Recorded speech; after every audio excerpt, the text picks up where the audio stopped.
الذين ينفقون في السراء والضراء والكاظمين الغيظ والعافين عن الناس والله يحب المحسنين. وقال النبي صلى الله عليه وسلم: ما نقصت صدقة من مال وما زاد الله عبدا بعفو إلا عزا وما تواضع أحد لله إلا رفعه الله. اللهم صل على محمد وعلى آل محمد كما صليت على إبراهيم وعلى آل إبراهيم إنك حميد مجيد. اللهم بارك على محمد وعلى آل محمد كما باركت على إبراهيم وعلى آل إبراهيم إنك حميد مجيد. میں درس سے پہلے اس پوری جماعت کا جامعہ مسجد مدنی اہل حدیث تمام جماعت کا جتنے بھی احباب ماشاءاللہ نمازی ہیں، انتظامیہ ہیں، اس مسجد کے متعلقہ جتنے بھی احباب معاہدین ہیں، سب کا مشکور ہوں کہ انہوں نے مجھے موقع دیا۔ اللہ تعالیٰ آپ کی محبت اور آپ کے خلوص کو قبول فرمائے۔ یہ چند ذریعہ ہے، چند منٹ ہے۔ ایک بات میں آپ کو بتاؤں،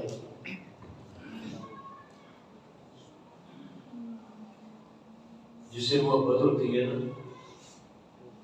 جسے ایک ویسے ہی ایک انسان کی جو فطری طور پر انسان کو جس سے محبت ہوتی ہے، اگر وہ 1 گھنٹہ بات کر لے، 2 گھنٹہ بات کر لے، 3 4 5 گزر جائے، دل نہیں بھرتا۔ کیوں بھائی؟ دل چاہے وقت ایسے منٹوں میں دل بھرتا ہی نہیں ہے، کیونکہ محبت ہے نا۔ دل چاہتا ہے یار یہ کاش یہ 2-3 منٹ اور طلب ہوتی دل کے اندر۔ جہاں انسان کے دل میں محبت ہو، اہمیت ہو، مجھے بتاؤ کہ سب سے طاقتور خوبصورت کون ذات ہے؟ جنت میں جو نعمت ہے وہ اللہ کی ذات ہے۔ بیوی بچے، ماں باپ، اہل و عیال، یہ سب بات میں، یہ بات میں روپیہ پیسہ عہدہ نیچے، سب سے اوپر جو درجہ ہے محبت کا وہ کیا؟ اللہ اور اس کا رسول ہے۔ تو یہ جتنے بھی عقیدہ لوگ بیٹھے ہیں، قیام کرنے والے، رکوع کرنے والے، رات کی تاریکیوں میں اللہ کے سامنے مناجات کرنے والے، رونے دھونے والے، امت کے منتخب اور عقیدہ لوگ احباب ماشاءاللہ تشریف فرما ہیں۔ اور یاد رہے کہ مومن کے قلب میں، جو مومن ہے، مسلمان ہے، ایمان والا ہے، اس کے قلب میں سب سے زیادہ جو محبت ہے وہ اللہ اور اس کے رسول کی محبت ہے۔ ہمارا یہاں بیٹھنا کیا وجہ ہے؟ کس لیے بیٹھے ہیں؟ ہماری جو غرض و آیت ہوئی ہے، ہم اللہ اور اس کے رسول کی بات سننے کے لیے بیٹھے ہیں۔ تو انشاءاللہ باتیں تو وہی ہیں جو آپ نے پہلے سنی ہیں۔ میں اس ٹکر کا عالم نہیں، لوگوں کا ہجوم ہو، اشتہارات ہو، پبلک سٹی ہو، لوگ آگے پیچھے ہو، نہیں بھائی، میں تو دین کا ایک ادنا سا طالب علم ہوں۔ میرے پاس جو چیزیں ابھی آپ تھوڑی دیر سنیں گے وہ صرف اللہ اور اس کے رسول کی بات ہے، اس کے علاوہ کچھ نہیں ہے میرے پاس۔ میری دعا ہے اللہ سبحانہ و تعالی سن کر عمل کی توفیق عطا فرمائے۔ حضرات، ہر قسم کی حمد و ثنا، تعریفات، تسبیحات، تمجیدات اس ذات مقدسہ کے لیے خاص ہے جو رات کی تاریکیوں میں، رات کے اندھیروں میں، پہاڑ پر، صحرا پر چلنے والی چمٹی کی آہٹ کو جانتا ہے، زمین کی تہوں سے لے کر آسمان کی رفعت اور اس کی بلندیوں کو جانتا ہے۔ اللہ کہتا ہے أَلَمْ تَرَ كَيْفَ خَلَقَ اللَّهُ سَبْعَ سَمَاوَاتٍ طِبَاقًا وَجَعَلَ الْقَمَرَ فِيهِنَّ نُورًا وَجَعَلَ الشَّمْسَ سِرَاجًا۔ یہ چمکتا ہوا سورج اور مسکراتے ستارے اور خوبصورت چاند عرش اور فرش، ماضی، حال، استقبال، یہ پوری کائنات کو عدم سے وجود بخشنے والا هو الذی خلق السماوات والارض فی ستۃ ایام۔ قرآن کہتا ہے کہ 6 دن کے اندر اللہ نے اس کائنات کو عدم سے وجود بخشا۔ پہلے کیا تھا؟ نہ ماضی، نہ حال، نہ استقبال، اس کائنات کے اندر پہلے کچھ نہیں تھا۔ قرآن کہتا ہے هو الاول، فقط ایک اللہ کی ذات تھی، ایک اللہ کی ذات تھی۔ اللہ نے اس کائنات کو وجود بخشا 6 دن کے اندر فی ستۃ ایام۔ اللہ نے تخلیق کائنات کے بارے میں یہ کہا کن فیکون، آسمان کا ارادہ کیا، فرمایا کن فیکون، وجود ہو گیا، وجود میں آ گیا آسمان، زمین وجود میں آ گئی۔ تخلیق انسان کے بارے میں اللہ نے فرمایا علم نجعل لہ فجعلناہ فی قرار مکین۔ اللہ کہتا ہے ہم نے ماں کے پیٹ میں ایک مقررہ جگہ پر اس کے نطفے کو ٹھہرایا، تخلیق انسان۔ فرمایا کہ ثم خلقنا النطفۃ علقہ، پھر اس نطفے سے اللہ نے ایک لوتھڑا پیدا کیا۔ لوتھڑا پتہ کسے کہتے ہیں؟ لوتھڑا کہتے ہیں بالکل نرم جو گوشت ہوتا ہے، ایسے تھوڑا سا اس کو یہ ہاتھ لگائے اور وہ حرکت میں آئے، اسے کہتے ہیں لوتھڑا۔ اللہ نے ثم خلقنا النطفۃ علقہ، اللہ کہتا ہے اس قطرے سے میں نے اس کو لوتھڑا بنایا، اور فخلقنا العلقۃ مضغہ فخلقنا المضغۃ عظاما، پھر میں نے اس کو گوشت کی ایک بوٹی بنا دی اور اس کے اندر ہڈیاں، اور فقسمنا العظام لحما، اللہ کہتا ہے ان ہڈیوں کے اوپر میں نے گوشت بنایا۔ فتبارک اللہ احسن الخالقین، ایک صورت، ایک مورت اللہ نے ماں کے پیٹ میں بنائی اور انسان دنیا کے اندر آ گیا۔ اور ایسے ہی جب اللہ کہتا ہے کل من علیہا فان، ہر چیز فنا ہو جائے گی، وَيَبْقَى وَجْهُ رَبِّكَ ذُو الْجَلَالِ وَالْإِكْرَامِ، تیرے رب کی ذات یہ باقی رہتی ہے۔ آج کل پوری دنیا کے سائنسدان ٹیکنالوجی سر جوڑ کر بیٹھے ہیں، ہم یہ کرتے ہیں وہ کرتے ہیں۔ ایک بات میں آپ کو بتا دوں، یہ سارے مواہب بیٹھے ہیں، وہ رب کہتا ہے کہ قُلِ اللَّهُمَّ مَالِكَ الْمُلْكِ تُؤْتِي الْمُلْكَ مَن تَشَاءُ۔ قرآن کی عبارت پر آپ نے یہ توجہ کرنی، ذرا دھیان دینا ہے۔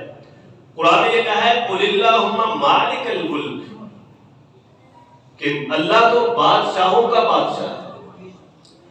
اگر قرآن کی عبارت یہ ہوتی کہ قُلِ اللَّهُمَّ مالک، اللہ بادشاہ ہے، صرف ترجمہ یہ ہوتا کہ اللہ بادشاہ ہے، تو ذہن کے اندر یہ بات، یہ احتمال، یہ خیال پیدا ہو سکتا تھا کہ اگر اللہ بادشاہ ہے تو اللہ کے مد مقابل کوئی دوسرا بھی ہو سکتا ہے۔ تو اللہ نے اتنا جامع اور معنی فصیح اور بلیغ جملہ استعمال کیا، دنیا کے تمام بادشاہوں کی بادشاہت، ان کے عہدے کو خاک میں ملاتے ہوئے میرے رب نے فرمایا قُلِ اللَّهُمَّ مَالِكَ الْمُلْكِ، میں بادشاہ نہیں بلکہ بادشاہوں کا میں بادشاہ ہوں۔ اور کیسا بادشاہ ہے؟ تُؤْتِي الْمُلْكَ مَن تَشَاءُ وَتَنزِعُ الْمُلْكَ مِمَّن تَشَاءُ۔ اللہ کہتا ہے عزت، ذلت، نفع، نقصان، زندگی، موت، یہ میرے قبضے میں ہے۔ اور ایک بات، اس کائنات کے اندر وہی ہوا تھا باب آدم سے لے کے اب تک اور قیامت تک، وہی ہوا تھا اور وہی ہو رہا ہے، اور قیامت تک وہی ہوگا جو میرے رب نے چاہا۔ ان ہمارے چارے سے کچھ نہیں ہوگا۔ التقدیر یضحک علی التدبیر، انسان کی جو تقدیر ہے وہ انسان کی تدبیر پر ہنستی ہے۔ ایسا ہو سکتا ہے کہ جو میں اور آپ چاہتے ہیں ایسا نہیں ہو سکتا، حتیٰ کہ قرآن میں اللہ فرماتا ہے کہ اولم یروا الی الطیر فوقہم صافات، اللہ کہتا ہے تم دیکھتے ہو کہ پرندے ایک صف بنا کر، قطار بنا کر، ایک گروہ کی شکل میں ہوا میں اڑتے ہیں، اور اللہ کہتا ہے ما یمسکہن الا الرحمن، کہ ان کے پروں میں اڑنے کی جو طاقت ہے وہ یقبضن، یعنی وہ پروں کو یوں تھام کر چکتے ہیں، ایک وجہ حرکت دیتے ہیں نا پھر یکدم یوں تھام کر چلتے ہیں. اللہ کہتا ہے وَيَقْبِضْ ان کے پروں میں اڑنے کی طاقت إِلَّا الرَّحْمَنُ میں نے دی. لَهُ مَا فِي السَّمَاوَاتِ وَمَا فِي الْأَرْضِ وَمَا بَيْنَهُمَا وَمَا تَحْتَ الثَّرَى. اللہ ہی کا ہے جو کچھ آسمانوں میں ہے زمینوں میں ہے یہ سب کچھ اللہ نے بنایا ہے.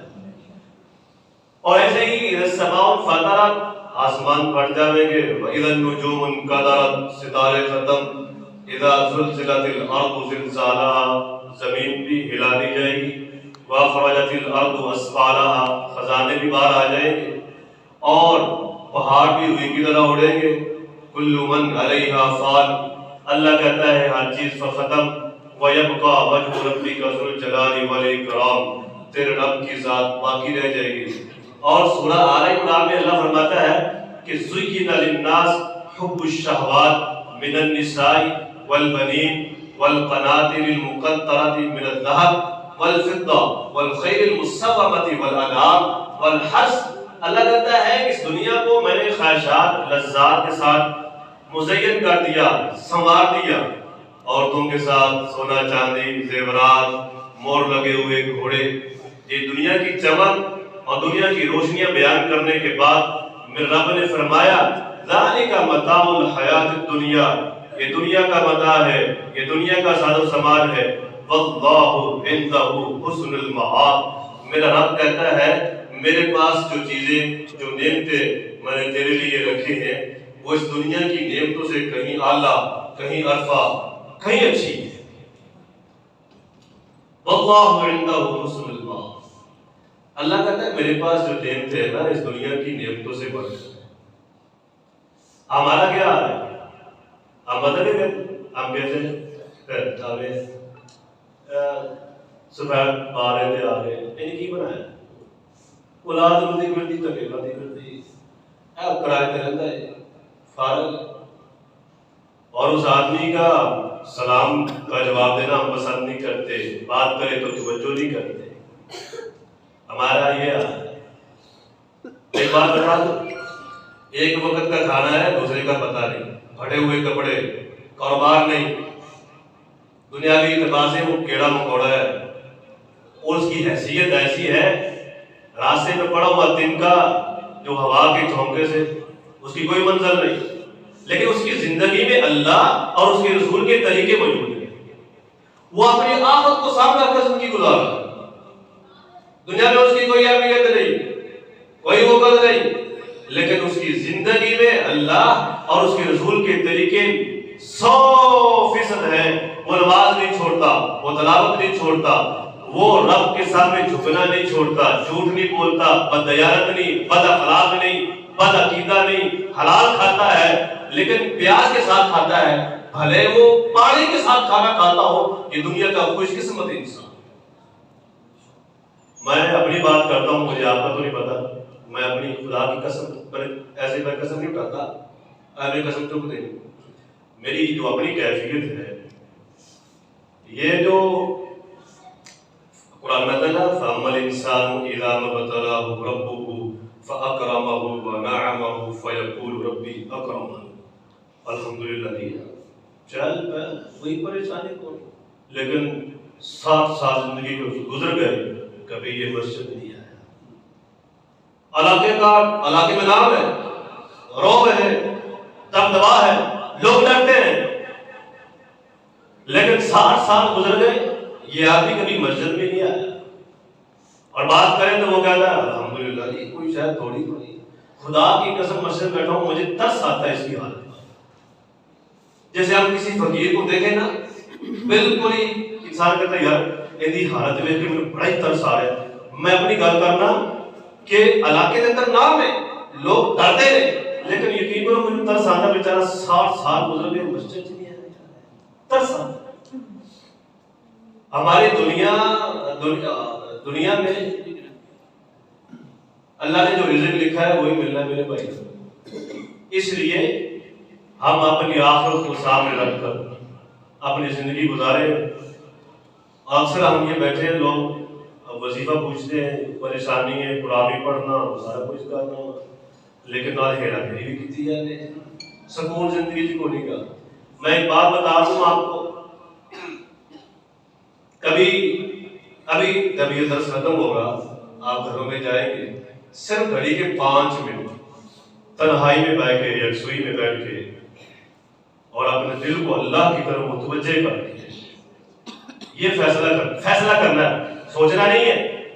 آدمی دیکھیں نا، جتنے بھی یہاں بیٹھے ہماری ایک منظر ہے، ہر آدمی کی ایک سوچ ہے، ہر آدمی کا ایک مستقبل ہے. میں نے یہ کرنا ہے، میں نے وہ کرنا ہے، اور میں نے وہاں تک جانا ہے. ایک سوچ لے کے بیٹھا ہوا ہے. دنیا کا ہر آدمی اپنی منزل کی طرف رواں ہے. لیکن آج جتنے بھی آپ یہاں بیٹھے ہیں، گھروں میں جا کے یکسوئی میں یا ویسے ہی، اگر آپ آخرت کو سامنے رکھ کے اللہ سے صلح کر لیں اور اپنے گناہوں کو یاد کر کے اس مالک کے سامنے معافی مانگ لیں، اور 2 آنسو اگر گر جائے تو زیادہ بہتر ہے. اگر آنسو آئے تھے جیسے ایک عاجزی، انکساری، ایک بچہ جیسے ماں سے پیسے مانگتا ہے وہ نہیں دیتی تو ویسے وہ رونے والا منہ کر لیتا ہے، کہتی چلو ٹھیک ہے رہ گیا. ہمیں رونا نہ آئے تو رونے والی شکل ہی بنا رہے. اللہ سے صلح کر لو. جب ہم اپنے رب سے صلح کر لیں گے، اپنا ہاتھ رب کے ہاتھ میں دے دیں گے، میرے بھائیوں دیکھنا زندگی میں کیسی ایک خوشی محسوس ہوگی، آپ کو فرق محسوس ہوگی، ایک عروج محسوس ہوگا. حضرات، آپ حضرات کے سامنے درود و سلام امام الانبیاء وادی بطحا جناب محمد مصطفیٰ صلی اللہ علیہ وسلم کی ذات اقدس پر، صحابہ اکرام پر، ائمہ محدثین پر، اللہ ان کی قبروں پر ہزاروں کروڑ رحمتیں برکتیں عطا فرمائے. آپ حضرات کے سامنے بدیع السماوات والارض کی بابرکت مقدس کتاب سے آیت بینہ تلاوت کی ہے. اللہ سبحانہ و تعالیٰ فرماتے ہیں کہ تم جلدی کرو، وسارعو، جلدی کرو، جلدی، دیر نہ ہو جاؤ. اللہ نے یہ نہیں کہا کہ چلو موقع ملے تو کر لیں. میں نے دیکھے ایسے بیچارے ایسے واقعات ابھی بے ہوش ہوئے، دماغ کی نس پھٹی، فالج ہوا، بے ہوش ہوئے اور ایسی دنیا سے چلے گئے. نہ توبہ، نہ صلح، نہ گناہوں پر ندامت، نہ شرمندگی، ایسے دنیا سے جا رہے. تو ساریوں کا معنی اس وقت سمجھ آتا ہے جب آدمی ایسے ایکسیڈنٹ ہوا اور یوں چلا گیا، اٹیک ہوا یوں چلا گیا. تو ساریوں اللہ خبردار کر رہا ہے، امر کا سیگا ہے، اللہ حکم کر رہا ہے اپنے بندوں کو. اللہ کہتا ہے تم جلدی کرو اپنے رب سے مغفرت طلب کرنے میں. ایسا نہ ہو کہ گناہ کرتے کرتے کرتے کرتے تم بہت دور نکل جاؤ اور اپنے رب سے تم صلح نہ کرو، اپنے گناہوں کی معافی نہ مانگو، کہیں تم لیٹ نہ ہو جاؤ. اللہ کہتا ہے وساریو، دوڑو. اس کے بہت سارے معنی آتے ہیں لغت میں. اس کا معنی دوڑنا بھی آتا ہے اور اس کا معنی جلدی کرنا بھی آتا ہے. میرا رب کہتا ہے کہ تم جلدی کرو اپنے رب سے مغفرت طلب کرنے میں اور اس جنت کی طلب میں جس کی وسعت آسمان زمین کے برابر ہے. وہ جنت متقیوں کے لیے تیار کی گئی ہے. متقی کون لوگ ہیں؟ آج کل ہمارے یہاں ایک بڑا، میں کہہ رہا ہوں کہ میں اس کو اچھا نہیں سمجھتا، جو مشہور مولوی ہے، کوئی مفتی ہے یا کوئی بڑا اللہ تھا ولی سی، بڑا اللہ تھا ولی سی. ولی تو وہ ہے جو رب کہے کہ یہ میرا دوست ہے. کوئی بدکار آدمی ہے، سارا محلہ تانگ ہے، تجھے کو قاضی صاحب بڑا بیٹی ہے، بڑا دوست یاری قاضی صاحب ہے، تو میں اچھا محسوس کر رہا ہوں. اللہ کا دوست وہ ہے کہ رب کہے کہ یہ میرا ہے. اللہ کے کاغذوں میں دوست بنو، دنیا کے کاغذوں میں. تو اللہ کہتا ہے کہ اعدت للمتقین، متقیوں کے لیے میں نے وہ جنت تیار کی ہے. اور فرمایا متقی کون ہے؟ متقی وہ لوگ ہیں الذین ينفقون فی السراء والضراء، عروج میں، زوال میں، کاروبار چل رہا ہے تب بھی، نہیں چل رہا تب بھی، اعلاء کلمت اللہ، دین کی سرفرازی میں وہ لگے رہتے ہیں، خرچ کرتے رہتے ہیں. اور فرمایا کہ والکاظمین الغیظ، لوگوں کو معاف کرتے ہیں. میرے گال کٹی سی، کوئی ٹائم لگے کالا لگانا سا. متقی یہ کام نہیں کرتا. ایک گھٹیا سوچ ہے، غلط سوچ. میں چپیڑ ماری سی تے میں بدلہ نہیں لے سکتا، لیکن دیکھا مر گیا نا، لیکن فارغ ہو گیا ہے. بھائی میری پر توبہ لگی ہے. استغفر اللہ. کیا ہے یار ہمیں اپنی نمازوں پر، اپنی تلاوت پر، اپنے ذکر پر، اپنے صدقات پر بہت گمان ہے، بہت فخر ہے. ہر آدمی کو اپنی عبادت پر بہت اعتماد ہے، بھروسہ ہے. میرے بھائیو اللہ رب کی رحمت پر بھروسہ رکھو، اللہ کے فضل پر بھروسہ رکھو. کہاں جا رہے ہیں؟ میں بہت صاحب علم ہوں، میرے پاس بہت کچھ ہے، بہت مواد ہے. ہمیں پتا ہے کہ میں جنتی ہوں، اللہ کے کاغذوں میں کیا مجھے کیا پتا ہے. ہمارا کام ہے رب کے سامنے بے بسی، ندامت، استغفار، توبہ. ہاں مایوسی نہیں، نا امیدی نہیں، توبہ کرتے جائیں گے، استغفار پڑھتے جائیں گے اور اللہ پر بھروسہ کرتے جائیں گے. امید ہے کہ اللہ جو ہے نا انسان کی جیسی سوچ ہوتی ہے اللہ ویسے کر دیتا ہے. تو اللہ کہتا ہے والکاظمین الغیظ، غصے کو پینے والے، والعافین عن الناس، لوگوں کو معاف کرنے والے، واللہ یحب المحسنین، اللہ کہتا ہے احسان کرنے والوں کو میں پسند کرتا ہوں. یہ میں نے سیدھا ترجمہ کر دیا ہے. اگر اس آیت کی تھوڑی سی دور اندیشی سے دیکھا جائے، اللہ محبت کرتا ہے، کیوں کرتا ہے؟ کیوں کرتا ہے؟ کیا وجہ ہے؟ اللہ کہتا ہے میں جو غصے کو پیتا ہے، لوگوں کو معاف کرتا ہے، یہ سے میں محبت کرتا ہوں. کیوں؟ اس لیے رب کہتا ہے میرے بندے، یہ میرے بندوں سے شفقت کرتا ہے، میری مخلوق سے پیار کرتا ہے. بھڑے وہ بے نمازی ہے، وہ کیسا بھی ہو. اب دیکھیے آپ مسجد میں درس قرآن سن رہے ہیں، ابھی دعا کے بعد جب آپ باہر نکلیں گے تو دیکھنے والا کیا کرے گا؟ وہ کہے گا یار یہ نماز پڑھ کے آیا، یہ درس سن کے آیا، یہ رب کو سجدہ کر. بے نمازی یہ کہے گا، بے نمازی، شرابی، زانی، چور، ڈاکو، آپ کے بارے میں اس کا مائل یہ ہوگا کہ یہ آدمی نیک ہے، یہ مسجد سے نکلا ہے، یہ نمازی آدمی ہے. اور ہمارا کیا ہے؟ ہم سوچ رہے ہیں یہ بے نمازی ہے، یہ سیاکار ہے، یہ بدکار ہے، یہ ایسا ہے، یہ ویسا ہے. ہمارے تو دل ہی سیاہ ہو چکے ہیں. یار وہ قرآن کیا کہتا ہے؟ کبھی کہ قرآن پر دھیان دیا ہے؟ قرآن کہتا ہے الا من تاب وآمن وعمل عملا صالحا فاولئک یبدل اللہ السیئات حسنات. اللہ دیکھو نا، ایک آدمی 60 برس رب سے دور ہے، مسلمان ہے، اس نے کوئی گناہ نہیں چھوڑا. مجھے تم یہ بتاؤ، ہمیں 60 برس ہو گئے نماز پڑھتے ہوئے، وہ 60 برس ہو گئے بے نمازی ہے، توبہ کرے استغفار اور عرش کا رب اس کی توبہ قبول کرے. اللہ کہتا ہے اس کی وہ جو گناہ ہے میں نیکی میں تبدیل کروں. بدگمانیوں سے اپنے سینوں کو پاک کرو. اللہ کہتا ہے ان بعد الظن اسم ولا تجسسوا، جاسوسی نہ کرو، بدگمانی نہ کرو. اس آدمی کی بیٹھک سے، اٹھک سے، چلنے سے، پھرنے سے میں نے اس کا حساب لگا لیا یہ کس لیول کا آدمی ہے. ہم کون ہوتے ہیں؟ انہ علیم بذات الصدور، میرا رب ہے. تو میرے بھائیو واللہ یحب المحسنین، اللہ کی جو مخلوق ہے، انسان ہے، ان کے ساتھ اچھا سلوک کرو، بدسلوکی نہ کرو. آگے میں بات بڑھاتا ہوں.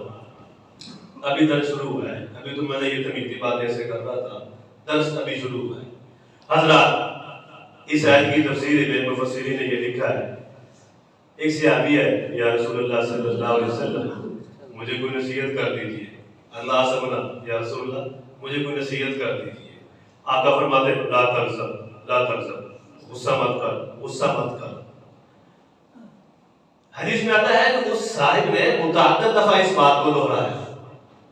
اسناد سلاس اربع میتا الفا، یہ 1003، اس سے عدد کا ذکر نہیں ہے حدیث میں. حدیث میں آتا ہے اس نے متعدد دفعہ یہی بات دہرائی، جس کا معنی یہ بنتا ہے کہ رسول کائنات صلی اللہ علیہ وسلم جب بھی اس کا سامنا ہوتا، پیارے پیغمبر کے سامنے جب بھی ہوا تھا یا رسول اللہ کوئی نصیحت کر دیجیے، کوئی نصیحت کر دیجیے. آقا فرماتے لا تغضب، لا تغضب، غصہ مت کیا کر، غصہ مت کیا کر. اب ہمارے جیسا ہوتا پاگل ہے، بیوقوف ہے، تینے ایک دفعہ سمجھاتا ہے تم سمجھ نہیں آئی تو پیچھے پہ آ گیا. میرے آقا نے یہ نہیں فرمایا، بلکہ جب بھی وہ سوال کرتا جواب میں رسول فرماتے لا تغضب، تو غصہ مت کر، غصہ مت کر. اس حدیث کا ایک معنی یہ بھی بنتا ہے، آج کل ہم تو ہر آدمی، میں بھی اسی میں شامل ہوں، ہم یہ چاہتے ہیں کہ ہمیں کون نصیحت کرے، مجھے سارا ہی بھلا مجھے کوئی نصیحت کی ضرورت ہے؟ کوئی آدمی نصیحت سننے کے لیے تیار نہیں. اور یاد رہے کہ جو نصیحت سنتا نہیں نہ کرتا رہتا ہے وہ خسارے میں نے دیکھے. اس حدیث سے دیکھو صحابی رسول ہے، اب اس کے دل میں یہ ہوتا ہے کہ میں صحابی، مجھے کیا ضرورت ہے، صحابی کا کتنا مقام ہے، وہ صحابی ہو کر یا رسول اللہ مجھے کوئی نصیحت کر دیجیے. اور ہمارا حال ہے ہم نصیحت سنتے نہیں ہے، کرتے ہیں۔ اور دوسرا اس حدیث سے یہ ثابت ہوتا ہے کہ ہو سکتا ہے کہ اس صحابی کا مزاج ہی ایسا ہو۔ بعض آدمی جذباتی ہوتے ہیں اور اس کے جذبات کو دیکھ کر، اس کی طبیعت کو دیکھ کر آقا فرمائے لا تغضب، تو غصہ مت کیا۔ اور تیسری بات یہ ہے کہ ہمارے ہاں کوئی صاحب علم کوئی منہ سے ایسے غلط بات نکل جائے، ہم تو بات کا پتنگا بنا دیتے، ہوا دے دیتے، چوکوں پر چوراہوں پر، یہ مفتی صاحب میں اس کو بڑا اچھا سمجھتا تھا، یہ حاجی صاحب، یہ نمازی صاحب، تو یہ دیکھو یہ کیا کہہ رہا ہے۔ اور بھائی صحابی ہو کر آقا فرمائے، صحابی کو فرمائے لا تغضب، وہ صحابی، اگر صحابی کو غصہ آ سکتا ہے تو میں اور آپ کیا ہے۔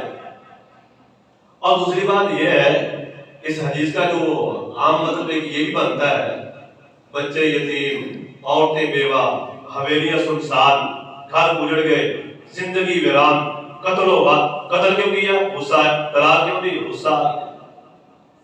اسی وجہ سے آقا نے فرمایا چونکہ تمام فساد کی جڑ ہے ہی غصہ، تو اس کا مطلب یہ بھی بنتا ہے غصہ آئے گا لیکن اس پر کنٹرول کرنا، صبر تحمل سے کام لینا، یہ اسلام ہے، یہ میرے پیغمبر کا درس ہے۔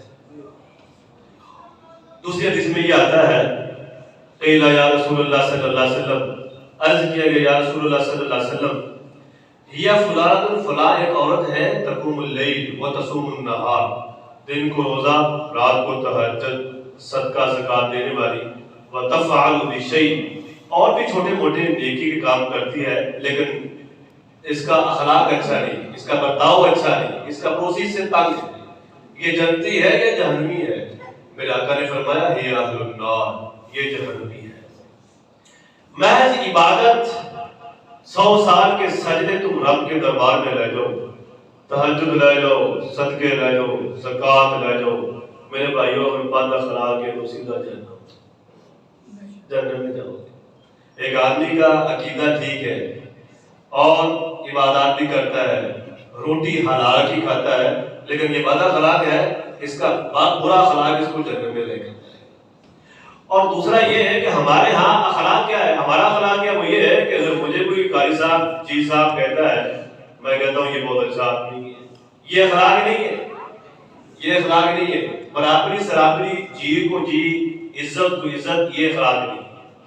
حدیث میں آتا ہے کہ انسان ہے، کمزور ہے، کمیاں کوتاہیاں ہر آدمی بھی ہے، اگر کہیں تھوڑا مسئلہ بن جاتا ہے تو وہاں جذبہ درگزری کرنے والا ہو، انتقام نہیں لینا چاہیے کہ ٹائم ملے تو میرے نظر میں صاحب لاتے ہیں، کام نہیں کرنا چاہیے، معاف کر دینا چاہیے یار۔ اور اس معافی کے یہ لفظ ہے وہ سنو، حضرات بخاری شریف کی روایت ہے، صحابہ کرام بیٹھے ہوئے تھے، میرے مصطفیٰ نے فرمایا جنتی دیکھنا ہے، یہ ذرا بات پر دھیان دینا۔ آپ نے فرمایا جنتی دیکھنا ہے، حالانکہ جنت کا تعلق تو مرنے کے بعد ہے نا۔ آپ یہ کہتے ہیں کہ فلاں آدمی فوت ہو گیا، اللہ نے اس کو جنت میں، آپ اس کے فوت ہونے کے بعد بشارت دیتے ہیں کہ وہ آدمی جنت میں ہے اس وجہ سے۔ اور اس حدیث کا اہمیت دیکھیں، اخلاق کی عظمت دیکھیں کہ پیغمبر صلی اللہ علیہ وسلم دنیا میں کہہ رہے ہیں جنتی دیکھنا ہے، جی یا رسول اللہ، ایک آدمی یہاں سے گزرے گا، کسی نے جنتی دیکھنا ہو تو اس کو دیکھنا۔ اب سب صحابہ ٹکٹکی لگا کر یوں تاج میں بیٹھے ہیں، یہ تمغہ امتیاز کی بشارت کس کے حصے میں، کون ہے وہ خوش قسمت۔ تو بعد نے سیدنا صاحب کا ذکر کیا، بعد میں عبداللہ بن عمر بن عاص رضی اللہ عنہ نے یہ دو نام ذکر کیے۔ وہ داڑھی کے قطرے سے پانی کے قطرے ٹپک رہے اور وہ مسجد کی طرف جا رہے۔ دوسرے دن یہاں تک کہ تیسرے دن ایسا ہوا، 3 دن تک رسول اللہ صلی اللہ علیہ وسلم نے ان کو دنیا میں جنتی ہونے کی بشارت دی۔ اب جناب عبداللہ بن عمر رضی اللہ تعالیٰ عنہ وہ ان کے گھر چلے گئے، مہمانوں 3 دن میں نے آپ کے ہاں قیام کرنا ہے۔ اچھا یہاں ایک بات میں آپ کو بتا دوں، حضرت عبداللہ بن عمر کا ان کے گھر جانا کیا وجہ تھی؟ کیا وجہ تھی؟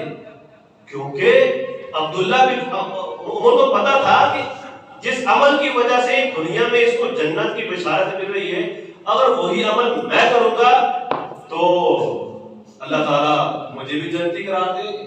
اسی وجہ سے کہ 3 دن دیکھا وہ تہجد پڑھ رہے، دل میں سوچا یہ تو میں بھی پڑھتا ہوں، وہ قرآن پڑھ رہے یہ میں بھی کرتا ہوں، اور آپ کے سامنے رو رہے یار یہ تو میں بھی کرتا ہوں، ایسا وہ کون سا عمل ہے؟ تو 3 دن قیام کرنے کے بعد پوچھا تو وہ فرمانے لگے میں رات کو یہ کہتا ہوں اللہ اگر میں نے کسی پر ظلم زیادتی کی ہے تو میرے مالک مجھے معاف کر دے، اب مجھ پر کسی نے کی ہے تو میں نے اس کو معاف کر دیا، میں اپنا سینہ مسلمانوں کے بارے میں صاف پاک شفاف کر کے سوتا ہوں اور صبح اس حال میں کرتا ہوں کہ میرے سینے میں کسی کے بارے میں مالک کی غلط نہیں۔ حدیث میں آتا ہے کہ مسلمان کا جو مقام ہے بیت اللہ سے بڑھ کر ہے۔ یہاں کوئی بھائی اگر بیت اللہ کے بارے میں کوئی غلط الفاظ استعمال کرے تو سارا علاقہ یہ گستاخ ہے، واجب القتل ہے، ایسے ہوگا، میڈیا اکٹھا ہو جائے گا۔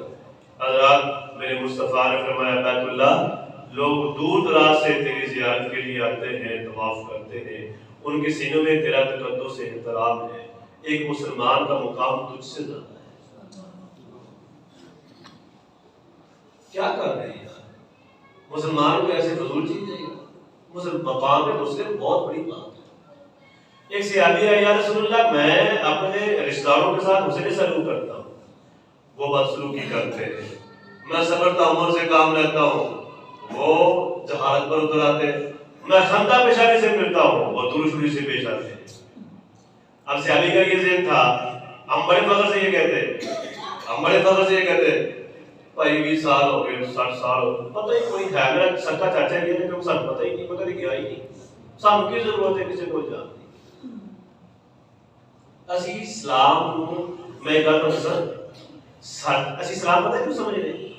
اسی اسلام سمجھ رہے ہیں جہاں میرے دل میں میں اپنی گل کرنا جہاں میرے ذہن میں یا میرے دل میں وہ اسلام ہے، بس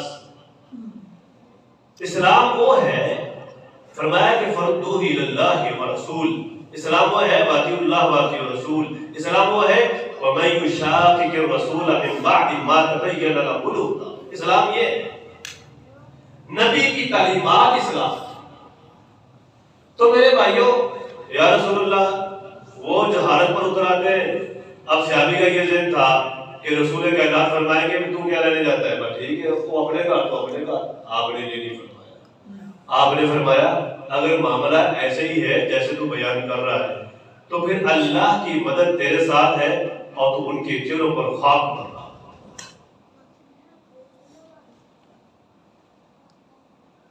اور ایک بات میں ساتھ آپ کو دیکھوں ذرا، اس کے بعد آگے چلتا ہوں۔ روڈ کی گڈیاں چل گئی ہیں چھوٹیاں بڑیاں، جیڑی گڈی 100 اتنے جاوے بریک ہی نہ لاوے، میں دسو منزل تے پہنچے گی؟ کدھرے 10 تے سپیڈ آ جائے گی، کدھرے 5 تے آ جائے گی، کدھرے 3 تے جائے گی، کدھرے بالکل کھڑونا پڑتا ہے، اپنا بچانا پڑتا ہے۔ اور ایک بندہ کہے جی میں جناب 100 کی سپیڈ سے مرا سے آسے نہیں کرتا، دسو وہ نے مرنا ہی ہونے کی کرتا ہے۔ یہ مثال آپ سمجھ آئی کہ جڑا بندہ زیادہ آگ بگولا ہوتا ہے نا، ہر بندے نے ہتھی پینا، ہر بندے سامنے گلے پی جانا، ہر بندے اچھی بولنا، میں دیکھا وہ تھوڑے دن ہی رہتا ہے، وہ تھوڑے دن ہی رہتا ہے، وہ مدہ کم ہو کے جاتا ہے، 2 سال بعد ہی کہتے ہیں چنگا ہے جان چھٹی یار سائی تھا۔ حضرات مسلم احمد کی روایت ہے، پیغمبر صلی اللہ علیہ وسلم نے فرمایا جو شخص یہ چاہتا ہے کہ اس کی عمر لمبی ہو، یہ دیکھو اس کی عمر لمبی ہو، اور آپ نے فرمایا خاتمہ ایمان، اور آپ نے فرمایا اس کے رزق کے اندر کشادگی، یہ 3 چیزیں، رزق کشادہ، لمبی عمر اور خاتمہ ایمان۔ جتنے بھی بیٹھے ہیں کوئی ہے ایسا ہاتھ کھڑا کرے گا جی مولوی صاحب تمہیں کی ضرورت پڑی ہے، وہ آدھے ہاں سانو کوئی ضرورت ادھر سے سنتے پہ ادھر اوپر سے پہنچے۔ میں اپنی انکوائری نہیں کرتا پر میں حدیثہ لیتے ہیں، اخلاق میرا موضوع اخلاق ہے۔ حضرات کوئی بات نہیں، خلق الانسان ضعیفا، انسان تو کمزور ہے، کبھی کمزور میرے بھی کمی کوتاہی ہے۔ حضرات آپ نے فرمایا خاتمہ ایمان۔ ایک بات بتاؤں، جب ہم یہ عام طور پر جب آدمی زندگی کے آخری سانس آخری منزلوں میں ہوتا ہے تو اس وقت اس زندگی کی قدر معلوم ہوتی ہے۔ آج تو مجھے اور آپ کو اپنے علم پر، اپنی عقل پر، اپنے مال پر، اپنی جوانی پر، اپنی صحت پر بڑا بھروسہ ہے میرے بھائی، میں بیمار ہو جانا کرتے دور میرا فلانا ڈاکٹر میرا آپ سے والا ہے انہیں جائیداد ہے، روپیہ پیسہ ہے، بینک بیلنس ہے، ملکوں میں سیر و تفریح ہے. میں نے یہ دیکھا ہے جن کی یہ سوچ ہوتی ہے نا، توجہ ذرا میرے بڑے توجہ، جن کی یہ سوچ ہے بینک بیلنس، ملکوں میں تعلقات، میں برطانیہ چلا جاؤں گا، امریکہ چلا جاؤں گا، ہوتا کیا ہے ان کی لاشیں 8 دن تک گھسٹتی پاکستان میں پہنچتی ہے. 8 دن وہ قبر میں نہیں جاتی اس کی لاش. یہ نتیجہ ہوتا ہے. اور غریب آدمی مر جاتا ہے شام کو قبر میں. امیر آدمی گیا امریکہ برطانیہ بہت، اللہ کہتا ہے اچھا چل دوڑ. اللہ کہتا ہے دوڑ. یا معشر الجن والانس ان استطعتم ان تنفذوا من اقطار السماوات والارض فانفذوا لا تنفذون الا بسلطان. وہ میرا رب کہتا ہے یار یہ مشرق ہے، مغرب ہے، شمال ہے، جنوب ہے، اور انسانوں اور جنوں کی جماعت ارسولہ طیارے، دنیا کا سب سے تیز ترین جو طیارہ ہے اس پر آپ بیٹھ جاؤ. میرا اللہ کہتا ہے یہ جو مشرق ہے نا اس کی حد بات کراس کر کے دکھاؤ. کوئی سائنسدان کو ایسا ہے وہ یہ کہے کہ میں نے مشرق کراس کر لیا، میں کسی اور دنیا میں ہوں. میں ایسی دنیا پر رہ رہا ہوں جہاں زمین نہیں آسمان ہے. الا بسلطان. میرا اللہ کہتا ہے آسمان زمین کے اور مشرق اور مغرب کے، سورج اور چاند کے تم محتاج ہو، میری ذات ان سے پاک ہے.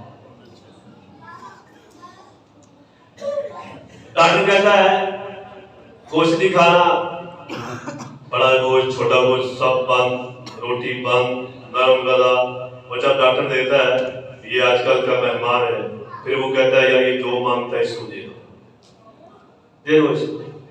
اور اس وقت پھر کیا ہوتا ہے؟ اس وقت چہرے پر گھبراہٹ، خوف، دہشت، وحشت اس کو اگلی منزل آنے شروع ہو جاتی ہے کہ بس. قرآن نے اس کی اس کیفیت کو یوں ذکر کیا ہے کہ وَظَنَّ أَنَّهُ الْفِرَاقُ. قرآن یہ کہتا ہے کہ جب آدمی کی روح نکلنی شروع ہوتی ہے نا، جب روح نکلنی شروع ہوتی ہے وَظَنَّ أَنَّهُ الْفِرَاقُ، اس وقت اس کا اعتماد، بینک بیلنس، روپیہ پیسہ، اس کی جائیداد ساری زیرو ہو جاتی ہے، اللہ کے امر کے سامنے بے بس ہو جاتی ہے. ڈاکٹر کہتے ہیں ہم نے کوشش کی، امریکہ میں لیٹا ہوا ہے، دنیا کا سب سے مہنگا ترین ہاسپٹل ہے اور دنیا کے سب سے سپر سٹار جو ہے نا وہ ڈاکٹر ہے، لیکن بے بس ہے. وَالْتَفَّتِ السَّاقُ بِالسَّاقِ. قرآن کہتا ہے پنڈلی سے پنڈلی جڑ جائے گی. اور مرنے والا کو فوری یقین ہوتا ہے بھائی بس اب جو ہے نا وہ میں جا رہا ہوں. تو یہاں کیا ہوتا ہے؟ اگر بے ایمان ہے، بددیانت ہے، بے دین ہے، اللہ اور اس کے رسول کی اطاعت نہیں کی، فرما برداری نہیں کی، پھر کیا ہوتا ہے؟ اس کے چہرے پر خوف، حراست، پریشانی چھائی ہوتی ہے. ایماندار ہے، اللہ کے سامنے رونے والا اور سکھی مسی حلال رزق کھانے والا، اور ہر ایک مسلمان کو مسکراہٹا بکھیرنے والا، سینے سے لگانے والا، پیار کرنے والا، اور امیر اور غریب کو بالکل یعنی کہہ لو کہ برابر سمجھنے والا، اللہ کے سامنے مناجات کرنے والا. یہ شخص یہ تو خوش ہوتا ہے. قرآن کہتا ہے الا ان اولیاء اللہ لا خوف علیہم. اللہ نے لفظ عباد یہاں استعمال نہیں کیا کہ خبردار میرے بندے، اللہ نے بندہ نہیں بلکہ کہا کہ میرے دوست ہیں ان کے چہروں پر کوئی خوف نہیں، کوئی پریشانی نہیں. لا خوف علیہم ولا هم يحزنون. تو میرے بھائیوں، پیارے پیغمبر صلی اللہ علیہ وسلم نے فرمایا اگر تم خاتمہ ایمان پر چاہتے ہو، رزق چاہتے ہو، لمبی عمر چاہتے ہو، ہم ایڑی تک کا زور لگاتے یار اٹیک تو ہے لیکن بچ جاواں کادا سورج ویکھ لواں، کادی شام میں ویکھ لواں، اسی زندہ رہنا پسند کرتے ہیں. فرمایا کہ لا خوف علیہم ولا هم یحزنون، ان پر کوئی خوف نہیں ہوتا. حضرات ایک واقعہ بیان کر کے میں بات ختم کرتا ہوں. یہ سورۃ حجرات میں یا ایھا الذین آمنوا ان جاءکم فاسق بنبأ فتبینوا، اس کی تفسیر میں ایک چھوٹا سا واقعہ بیان کر کے بات ختم کرتا ہوں. حضرات قبیلہ بنو مستلق کے سردار تھے جن کا نام حارث بن زرار تھا. یہ بات آپ توجہ سے آپ نے سنی. انہوں نے اسلام قبول کیا. میرے آقا کے دربار میں یا رسول اللہ میں اپنے قبیلے میں جاتا ہوں, علاقے کے میں سردار ہوں, تو ان کو میں دعوت اسلام پیش کروں گا اور زکوٰۃ اکٹھی کروں گا. میرے آقا آپ اپنا قاصد فلاں تاریخ کو بھیج دینا, وہ زکوٰۃ کے پیسے وصول کر کے لے آئے گا. میرے مصطفیٰ نے فرمایا ٹھیک ہے. مثال کے طور پر 20 تاریخ طے ہو گئی. جناب ولید بن عقبہ رضی اللہ تعالیٰ عنہ یہ صحابی ہیں, یہ گئے زکوٰۃ وصول کرنے کے لیے. ادھر وہ جو حارث بن زرار تھے یہ سیدہ جویریہ رضی اللہ تعالیٰ عنہ کے والد تھے اور رسول اللہ صلی اللہ علیہ وسلم کی سسر تھے. وہ زکوٰۃ کا مال اکٹھا کر کے 20 تاریخ جب آئی تو وہ لوگ استقبال کے لیے اپنی بستی سے باہر نکلے کہ رسول اللہ صلی اللہ علیہ وسلم کا قاصد زکوٰۃ کا مال وصول کرنے کے لیے آ رہا ہے, اس کا استقبال کیا جائے, حوصلہ افزائی کی جائے. یہ جو ولید بن عقبہ ہے, جب انہوں نے یہ منظر دیکھا کہ یہ سارا علاقہ اکٹھے ہو کر یہ لوگ آ رہے, ہو سکتا ہے یہ میرے اوپر حملہ کر دے اور قتل کر دے, تو چونکہ ان کی پرانی وہ دشمنی چل رہی تھی آپس میں, پرانی دشمنی عربوں میں زمانہ جاہلیت میں وہ چل رہی تھی, تو پرانی دشمنی کی وجہ سے ولید بن عقبہ بجائے آگے جانے کے لیے پیچھے آ گئے. یا رسول اللہ انہوں نے مال زکوٰۃ نہیں دیا, یہ بیان نہیں ہے. پیارے پیغمبر صلی اللہ علیہ وسلم نے خالد بن ولید رضی اللہ تعالیٰ عنہ ایک چند احباب ان کے ساتھ ان کی ہمراہ مال زکوٰۃ وصول کرنے کے لیے روانہ کر دیے. اور آپ نے یہ سوچا ہو سکتا ہے کہ یہ لوگ مرتد ہو, اسلام سے پھر گئے ہو. آپ نے خالد بن ولید سے کہا کہ ذرا تحقیق کر لینا, چھان بین کر لینا, پھر بات کرنا.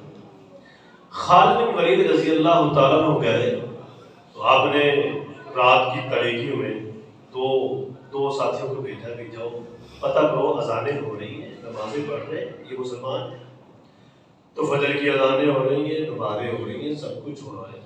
واپس خبر دی یا رسول اللہ وہ تو مسلمان ہیں.